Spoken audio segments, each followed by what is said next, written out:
Straight with Kanen coffee. I have this Jura Z8.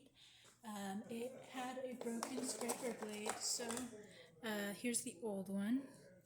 Just replaced that, and then I did a tune-up on the machine. So the machine did have some mold building up in there, and so I cleaned everything out, did a really good deep clean, changed this gasket that is in the brew unit, and descaled the machine. So I'm just going to do a quick test brewing a shot of espresso just to show the machine is working. It didn't come with a tray here, so I'm just going to hold the cup.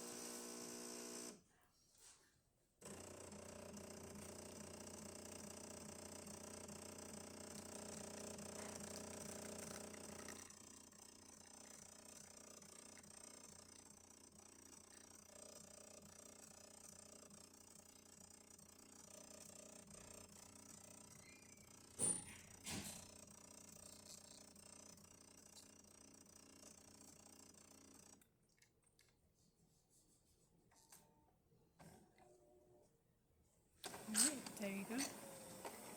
There's a nice shot of espresso. And there you have it. So if you like this video, please subscribe to the channel and hit the like button. Thanks for watching.